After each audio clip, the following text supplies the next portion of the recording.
Hello everyone, welcome to Learn with Lakineni. Hope you're all going through my video lectures on Numpy. Okay, today also in this video I'm going to explain about the various methods in Numpy. So before watching my video, please subscribe to Learn with Lakineni to get more updates on Numpy. And also we are going to develop the content on competitive programming so that you can with this competitive programming content you can have some practice on various real-time problems, and this will be benefit for your interview point of view. In future we are going to develop machine learning algorithms also, and deep learning algorithms also we are going to develop. So all of you please subscribe. All the video updates will come to your mails as a notification. In today's video, I'm going to explain various methods of Numpy.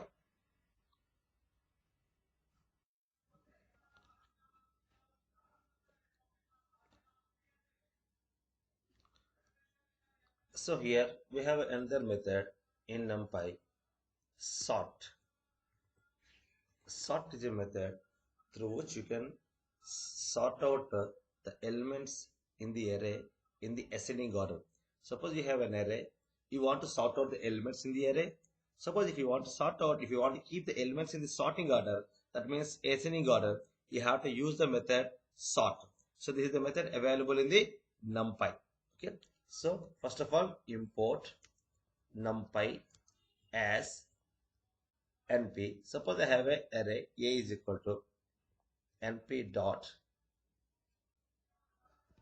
array, NP dot array 34, 54, 12, 43, 15, 22, 41. So these are the elements which are kept in the array. Suppose if you print A, so all the elements, the array is created and the elements of the array are printed. Suppose if you want to keep the elements in the ascending order, you have to use the method sort. Suppose if I use print np dot sort, sort is a method. So in that sort method, I am sending the array A. Now if you execute it, you can see that the elements in the array are sorted. So like that, if you want to keep the elements in the array in the sorting order, you can keep the elements in the sorting order with the help of a sort method. Okay. So sort here the original array was not changed. Here when you want to print np.sort A, it temporarily creates an array with the sorting elements, and that array will be printed. Suppose if you want to store those elements into an entire array, B is equal to np.sort. To that method, you just supply the variable A, the array A, then you print B, then you can get the sorted elements of array A. So this is the sorting of elements in a one-dimensional array. Sort method you can apply on the numbers as well as also you can apply on the string. Suppose I have a method, I have a array, I want to create an array. C np dot array, in that I am writing, you can keep any elements in the array. Suppose I want to create an array with the strings. Suppose I have given banana, comma, cherry, comma, apple. Now I want to keep these elements in the ascending order. Suppose if you write np dot sort of C, then you can see all the elements comes into ascending order based on the ASCII value of the alphabets. Okay, so you can apply the sort method on the integer elements, float elements, or string elements. Suppose for fun, Here I have created a array D is equal to np dot array. Here I am writing true, true, false,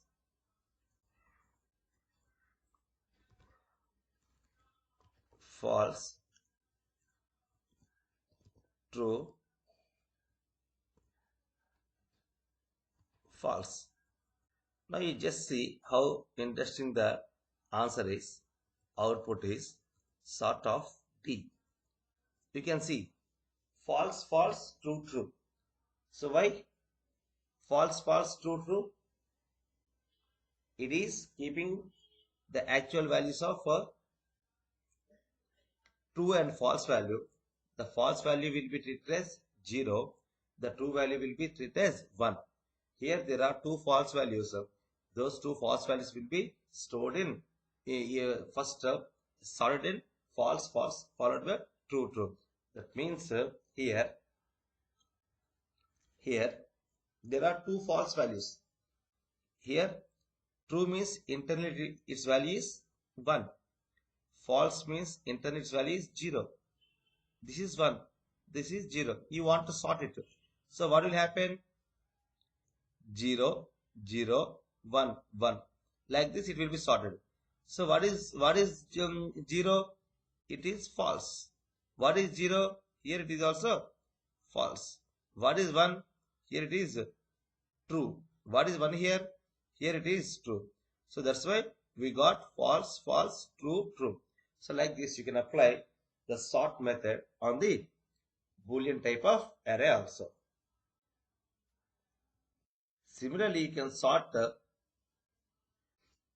apply the sort method on the two-dimensional. You can apply the sort method on the one-dimensional, two-dimensional, three-dimensional. Suppose if we say an example, E is equal to, here I am writing np dot array. I want to create a two-dimensional. Array. I want to create a two-dimensional array of size 3 by 3. Of size 3 by 3. You can take any elements, no issue.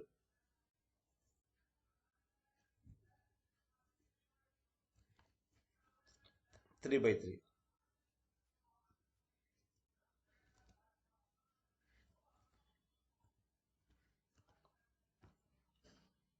So these are the elements in the array.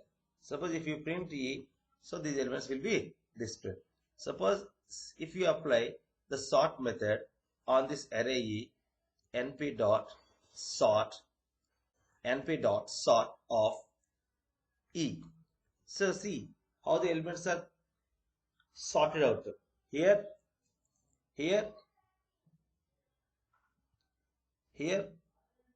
in the actual array 1, 2, 3. So this axis is equal to 0. Initially it will take the axis is equal to 0. By default axis will be 0. So in this axis the elements are already in sorted order 1, 2, 3. In the axis 2, in this axis the elements are not in this row. The elements are not in the sorted order. So here which one is the smallest one? Minus 6,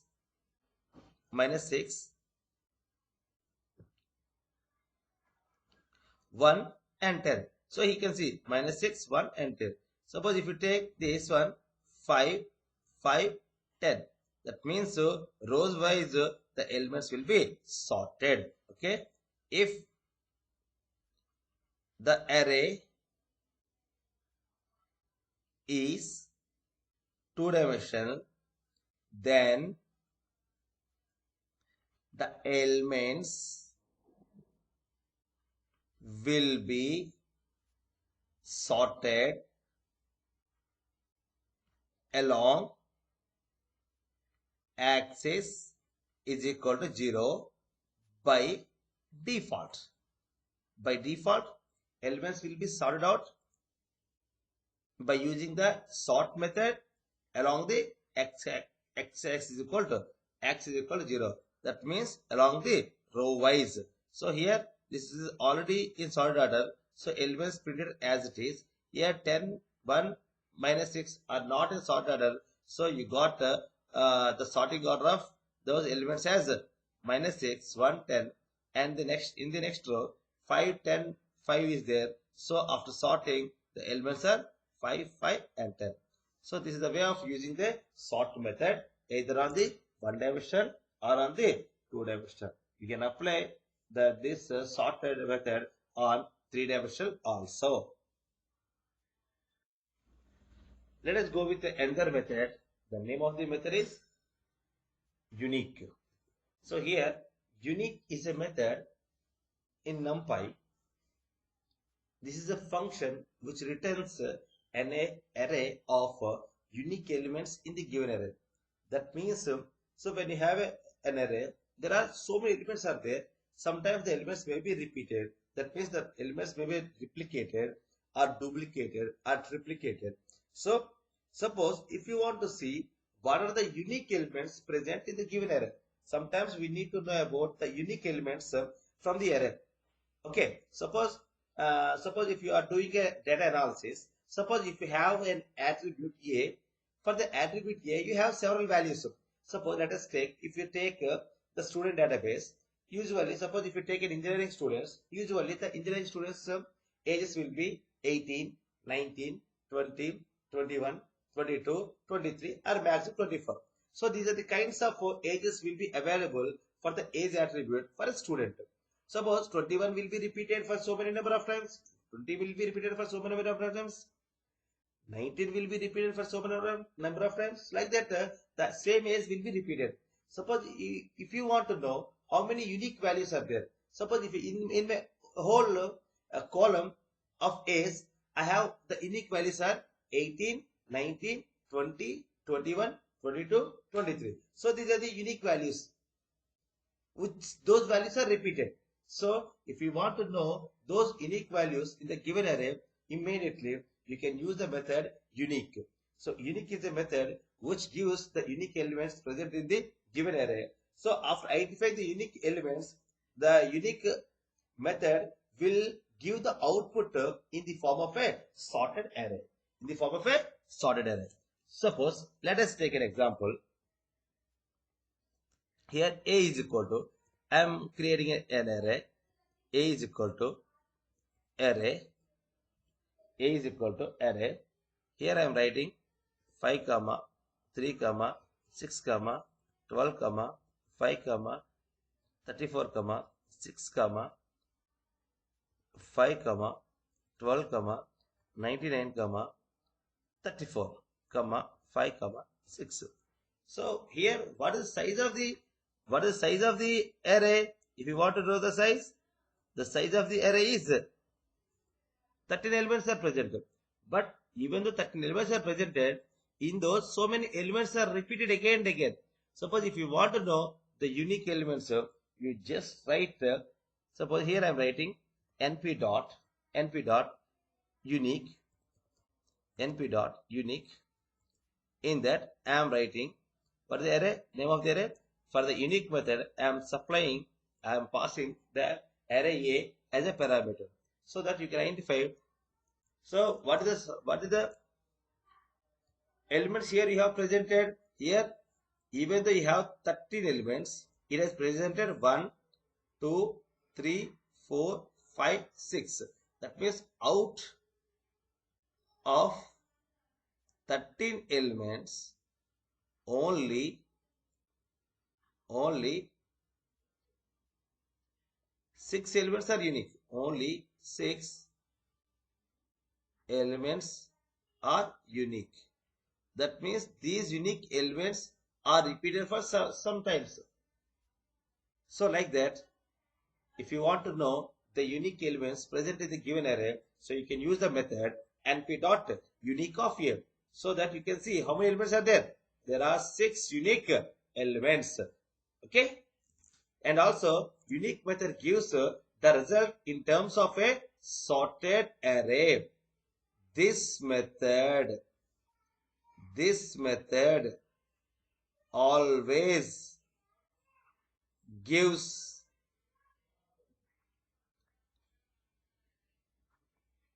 the output in the sorted order. Okay. Suppose I want to create an array like this. So you just one thing keep in mind that always array consisting of similar type of elements. But when it comes to the NumPy, even though you are not giving similar type of elements in the array, so NumPy internally converts all the elements into a same data type, similar data type, one data type. Suppose if you have integers and floats in your NumPy array, so NumPy internally converts the integer values into float value. That is called as automatically implicit type conversion will be made from lower data type to the higher data type. Okay. Suppose here I am giving np dot array in the square brackets I am giving some Lakineni, comma 99, comma 45.67, comma true. So these are the values which I have given in the array. B. Suppose if I execute it, it won't say that you are wrong. Simply all the values are converted into a string type. Okay, string object. All the elements are converted into a string object. Suppose if you want to apply the unique method np dot unique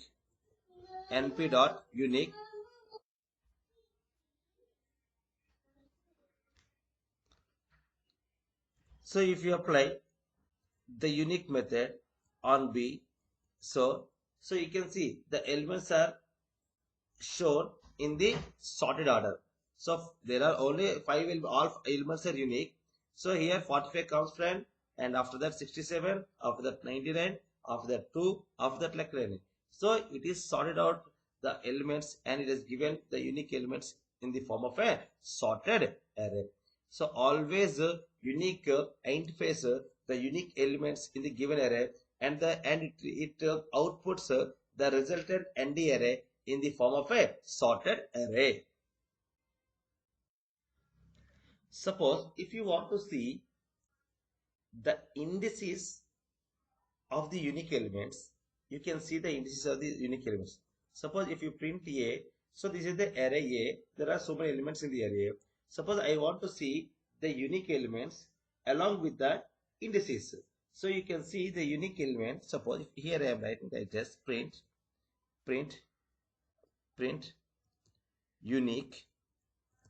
unique values and their indices. You can do like this. I want to store the sorted array in the array some u, and here you can write u comma indices. You can write like this: u comma indices is equal to np dot unique Here I am passing the array A, and I am asking to return. There is an attribute called return underscore index is equal to true. If you don't, by default return underscore index will be false. So if you turn it into true, then it sends the unique elements and then indices also. Okay, suppose if I execute this, you can see the unique elements of the array are, suppose here I am printing. Here you have to print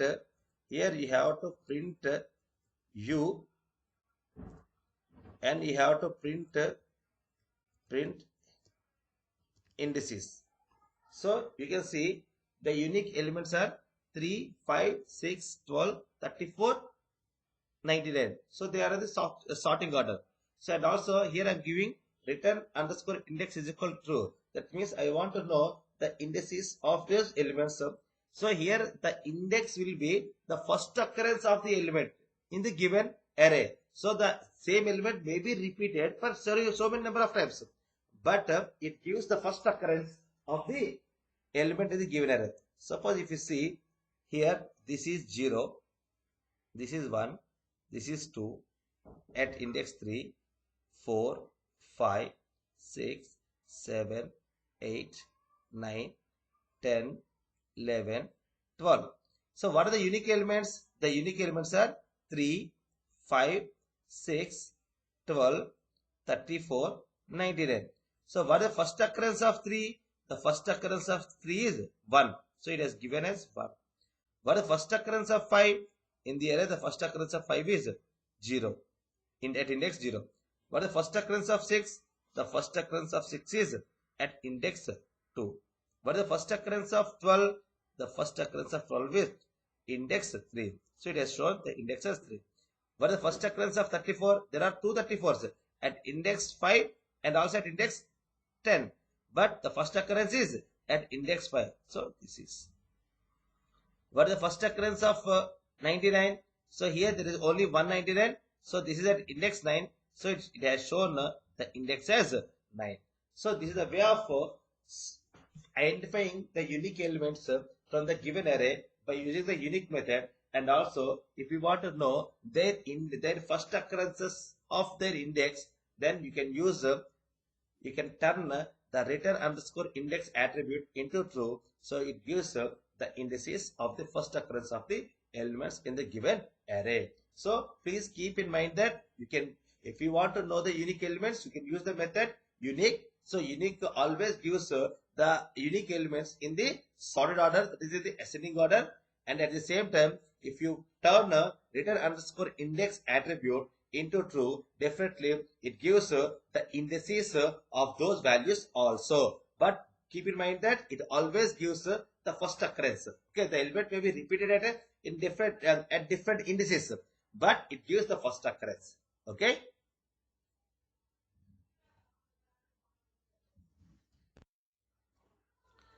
And there one more important method in NumPy is transpose in Python. So what is the transpose? In our childhood we have learnt mathematics, matrix. In matrix, if you want to change rows into columns and columns into rows, that process we are calling it as a transpose. So what is it by transpose? Changing the rows into columns and the columns into rows. So this is what is called as transpose. So if you want to perform the transpose operation on the NumPy array, you can use NumPy.transpose method, which converts rows into columns and columns into rows. Okay. So NumPy.transpose, in the transpose method, you have to pass the original array and you just mention along which axis you want to do. So it will perform the transpose. That means it converts the rows into columns and columns into rows. Suppose here we have created one array A. Suppose if you want to transpose, suppose you do like this: np.array, np.array, we will do transpose, np.transpose, np.transpose. Here I am passing the array as a parameter. You can see it has transposed the elements. Suppose if you have an array, suppose you take an array A, B is equal to np.a range of suppose 1 comma 13 dot reshape of 3 by 4. And if you print B, so array, you have created a two-dimensional array. Here we have created a two-dimensional array. Now I want to transpose the elements. Here I am writing B is equal to np.transpose of A, np.transpose of A. Now here already we have B. Here I am writing some C. Now I want to print A. Print C. Now you can see it has transposed the elements rows into columns and columns into rows. If you want to see, sorry, here I have given the previous array. Here I need to provide B. Okay. So now you can see you have created an array of size 3 by 4. Now it is an array of 4 by 3. Here this is a column. Here it becomes a row. Here this is a column. Here it becomes a row. Here it is a column. It becomes a row. Here it is a column. It becomes a row. Or you can say that here this is a row. That row becomes here a column. Here this is a row. That row here becomes a column. Here this is a row. That row becomes a column here. That means you can transpose rows into columns and columns into rows by using a transpose method. And I will see another method, that is count underscore non-zero. Suppose if we have an array, in that array you want to see how many number of non-zero numbers are there. That means apart from 0, how many non-zero numbers are there. So you need not to write any logic, or you need not to write any code. You just simply you can use the default method available with the NumPy, that is count underscore non-zero. It will give you the number of non-zero numbers. Suppose here if you take A, so all elements are non-zero. Suppose if you write np dot count underscore non-zero of you have to send here the array A. Now you can see how many elements are there. There are 13 elements are there. All 13 elements are non-zero numbers, non-zero elements. That's why it is showing the count as 13. Suppose if you take B is equal to np dot rand int here I want to create from 0 to 5, that means 0 to 4, comma, here I am mentioning the size is equal to some 50.